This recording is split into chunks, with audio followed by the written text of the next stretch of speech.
अस्सलाम वालेकुम गाइस, कैसे हैं आप सब लोग। आज मैंने अपनी छोटी बहन की फरमाइश पर करेले बनाए तो सोचा आप लोगों के साथ मेरी रेसिपी शेयर कर दूं।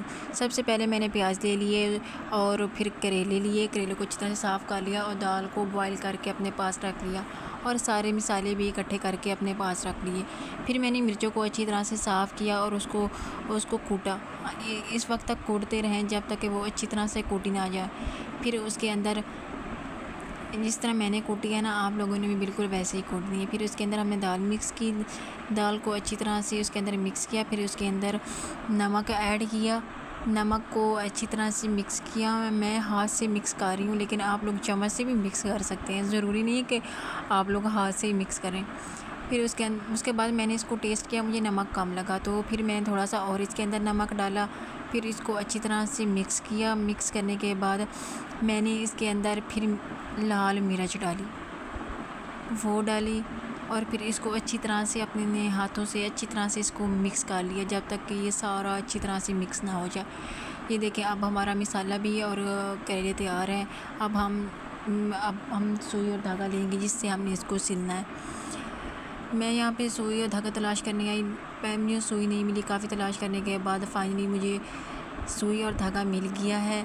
अब हम करेलों को सिलाई करेंगे। फिर अब हम करेला ले लिया है और इसके अंदर मैंने मसाला ऐड किया अच्छी तरह से। इसके अंदर इसको फुल भर के अच्छी तरह से बंद कर लिया ताकि जब हमने इसको फ्राई करना है ना, इसके अंदर से मसाला बाहर ना निकले।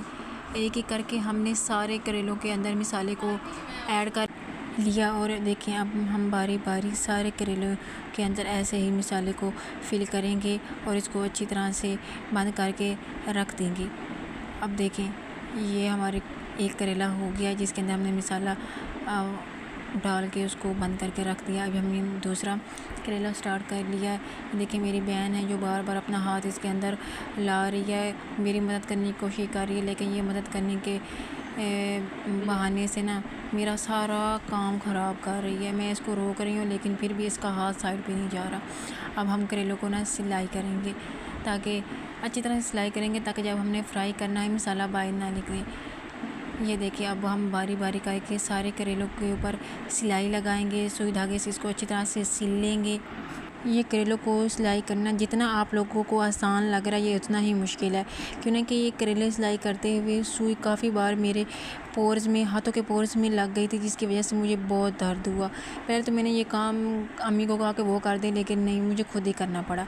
अब हमने सारे करेलों को सिलाई कर लिया है। अब हमने कढ़ाई ले लिया है, उसके अंदर ऑयल गर्म करेंगे और इनको फ्राई करेंगे। अब हमने ऑयल डाला, लेकिन क्या काम स्टार्ट होने से पहले ही ख़त्म हो गया, हमारा ऑयल ख़त्म हो गया। फिर हम दूसरा पैकेट लेके आए, उसको खोला और इसके अंदर ऑयल डाला। अब मैंने कढ़ाई को चूल्हे के ऊपर रख दिया और गैस ऑन कर दिया और ऑयल को गरम कर लिया।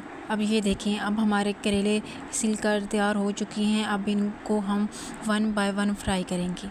ये हमने पहला करेला ऑयल के अंदर डाला, ये फ्राई हो रहा है। अब हम इसके अंदर दूसरा डालेंगे और इसी तरह 1 बाय 1 करके सारे करेले ऑयल के अंदर डालेंगे और उनको फ्राई करेंगे। हल्की आंच करके इसके अंदर सारे करेले फ्राई करेंगे। अब मैं करेलों को हल्की आंच पर फ्राई करूँगी। ये देखें, जिस तरह मैं कर रही हूँ बिल्कुल आप लोगों ने भी वैसे ही करना। ये देखिए, फिर से मेरी बहन का हाथ इसके अंदर आ रहा है, वो फिर से मेरा काम ख़राब करने की कोशिश कर रही है। उसको जितना बंदा रोके ना, वो उतना ही हमारे काम को ख़राब करती है। पता नहीं इसको मसला ही क्या है।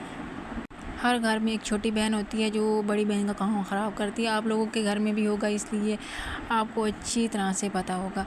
अब ये देखें, अगर आप लोग भी ये करेले बनाएं ना, तो इसकी फ्लेम जो है ना वो लो रखिएगा और छोटे बच्चों को इससे दूर रखिएगा, क्योंकि मेरी बहन जो हरकतें कर रही थी, उसकी इन्हीं हरकतों की वजह से उसकी फिंगर जल गई। इसलिए अब वो मेरा काम ख़राब नहीं करेगी, क्यों ना कि उसका फ़िलहाल खुद का काम बहुत ज़्यादा ख़राब हो गया। ये देखें, तकरीबन मेरे सारे करेले फ्राई हो गए हैं, सिर्फ 3 ही बाकी रह गए हैं।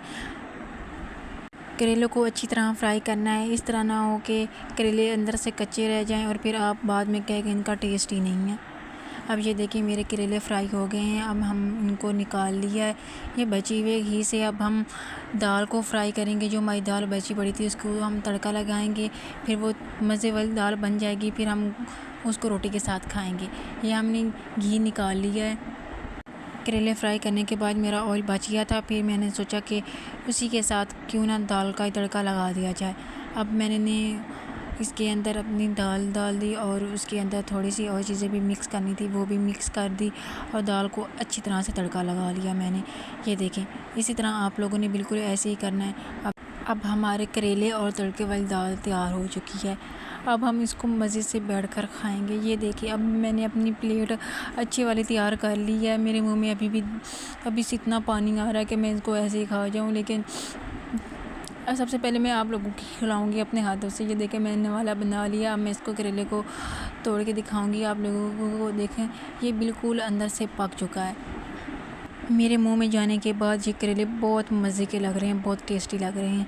आप लोग भी ये रेसिपी घर में ज़रूर ट्राई करिएगा, क्योंकि मेरे कड़वे करेले तो बहुत लजीज और बहुत मज़े के बने हैं।